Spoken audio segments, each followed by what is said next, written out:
Alors, chers frères et sœurs, les textes soumis à notre méditation dans ce 5e dimanche de Carême nous invitent à méditer, comme je le disais tout à l'heure, sur le sens véritable du sacrifice du Christ et l'être véritablement disciple du Christ.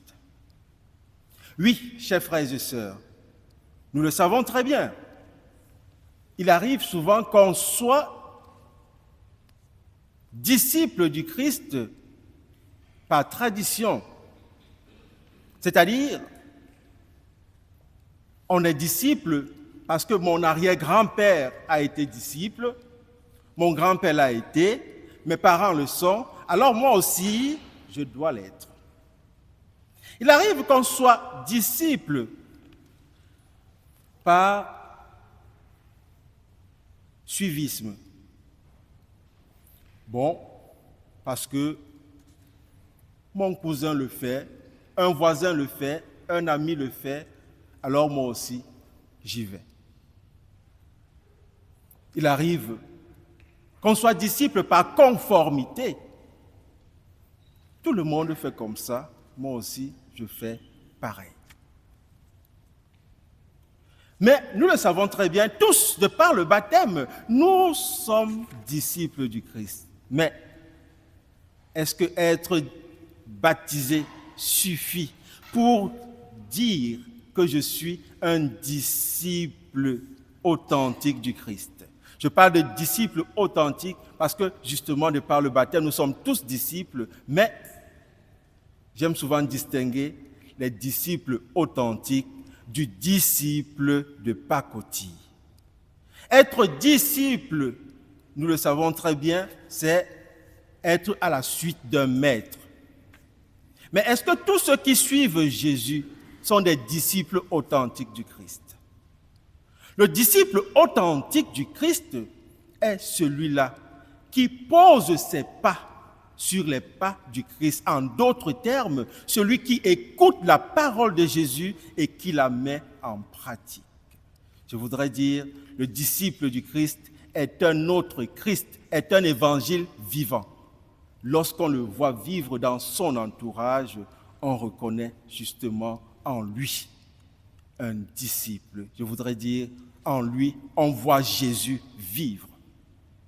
Mais le disciple de pacotille est celui-là dont les paroles du Christ n'ont aucun impact sur sa vie, dans ses différents milieux de vie, que ce soit en famille, que ce soit dans son lieu de service, dans son quartier, dans l'appartement.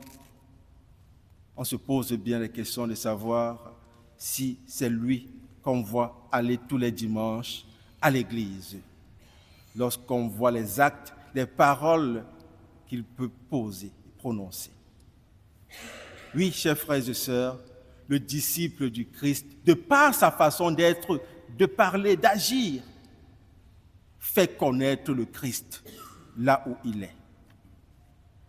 Mais il arrive souvent que nous soyons un peu comme dans cet évangile, André et Philippe. Ils sont en face des étrangers, des Grecs, des païens, je veux dire, qui ici ne connaissent pas Jésus. Mais ils vont vers Philippe, et Philippe, le premier, il commence, il cogite quoi. Hein. En voyant Philippe, ils n'arrivent pas à savoir qui est Jésus. Ils vont même encore vers André. Et c'est pareil. Philippe et André sont obligés de les amener à Jésus. Oui, chers frères et sœurs, c'est ce qui nous arrive à nous aussi. Lorsque notre vie n'arrive pas à refléter notre être disciple du Christ, notre entourage se pose la question, mais qui est-ce qui est ce Jésus? Jésus, c'est qui? Et nous sommes incapables de par notre être de le dire. Nos actes ne parlent pas d'eux-mêmes.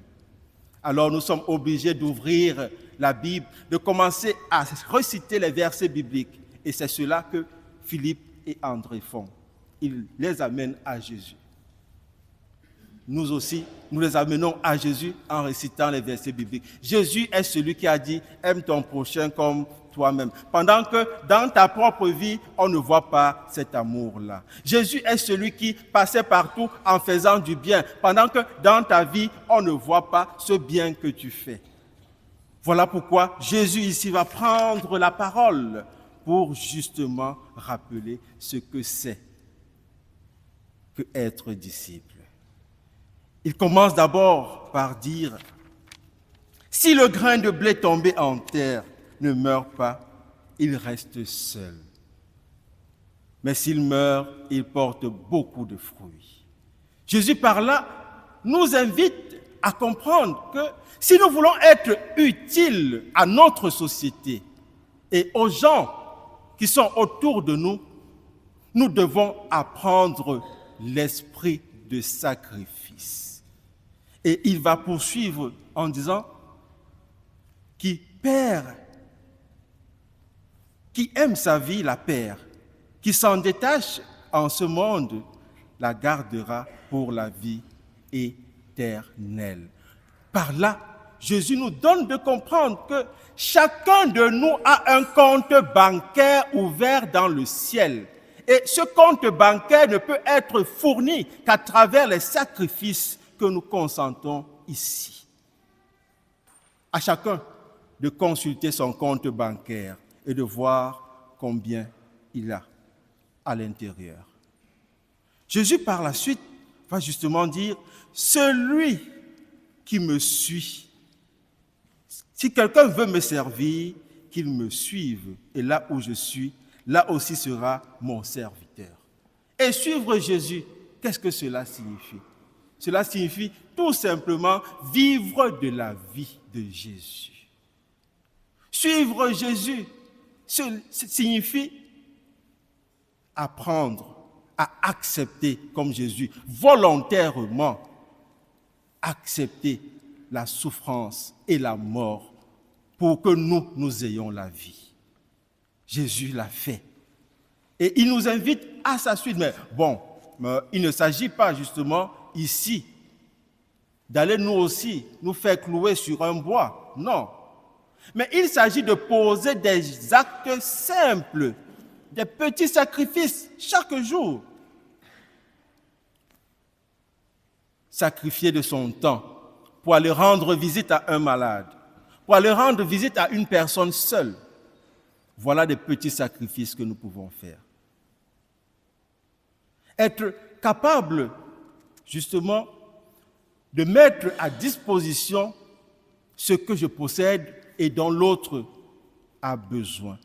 Même si quelquefois, moi aussi, cela pourra me servir, mais je pense peut-être à faire moitié-moitié, afin que, comme Jésus, qui donne le bonheur autour de lui, je puisse aussi rendre les gens heureux autour de moi.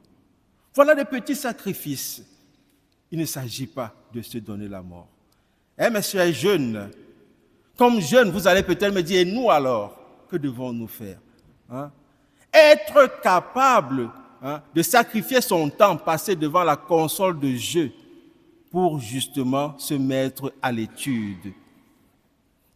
Consacrer plus de temps aux études, tout en comprenant que c'est en étudiant, c'est en se formant que demain, je serai utile pour la société et je serai capable d'accomplir la mission que Dieu me confiera au sein de cette société-là.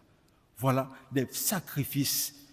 Nous pouvons mettre de côté le temps de divertissement. Oui, il est important quelquefois, mais le sacrifice consiste à le mettre de côté quelquefois pour peut-être donner un coup de main à papa, à maman, pour faire ceci ou cela qui soit utile pour la famille. C'est donc ce à quoi nous sommes invités, chers frères et sœurs. Quelquefois, cela n'a pas souvent été évident, mais ce n'est pas grave. Parce que dans la première lecture, Dieu vient encore nous donner espoir. Il nous dit votre compte bancaire dans le ciel est rouge. Mais voici venir des jours où je conclurai avec la maison d'Israël, avec la maison de Juda, une alliance nouvelle. Voici venir des jours, et nous sommes dans ces jours-là, en ce temps de carême, temps de conversion. J'aime souvent présenter le temps de carême comme étant un temps d'entraînement. C'est un temps pendant lequel on s'entraîne à devenir meilleur, un peu comme les athlètes qui, en ce moment, se préparent aux Jeux olympiques. Ils s'entraînent, chacun dans sa discipline, pour être le meilleur. Et nous aussi, en ce temps de carême, nous sommes invités à nous entraîner, à être des meilleurs en esprit de sacrifice à la suite du Christ. Et le Seigneur, par la bouche du prophète Jérémie, continue justement en disant « Je mettrai ma loi au plus profond d'eux-mêmes. Il l'inscrirait sur leur cœur. » Et le plus important ici, c'est lorsqu'il dit « Ils n'auront plus à inscrire chacun son compagnon, ni chacun son frère en disant « Apprends à connaître le Seigneur ». Ce que je disais dans l'évangile tout à l'heure. Il ne s'agit plus de citer les versets bibliques pour ceux qui veulent connaître Jésus, mais à travers notre vie, que ceux qui veulent connaître Jésus puissent le découvrir. Oui, et cela passera par la nouvelle alliance que Dieu veut sceller avec nous. Cette alliance qui n'est pas comme celle scellée avec les pères pendant l'Exode, parce que celle de l'Exode avait été scellée en inscrivant la loi sur des tablettes de pierre. Mais cette nouvelle alliance, Dieu veut inscrire sa loi, sa parole dans le cœur de chacun de nous. Et c'est lorsque nous avons accueilli cette parole dans notre cœur que nous pourrons la mettre en pratique. Mais quelquefois, l'ayant accueilli, il y a toujours cette lutte entre notre volonté et la volonté de Dieu. Voilà pourquoi dans la deuxième lecture, tirée de la lettre aux Hébreux, l'auteur sacré de la lettre aux Hébreux vient encore nous faire comprendre que c'est grâce à l'obéissance. Il a pris part à ses souffrances. L'obéissant, bien qu'il soit le Fils, il a pris part à ses souffrances.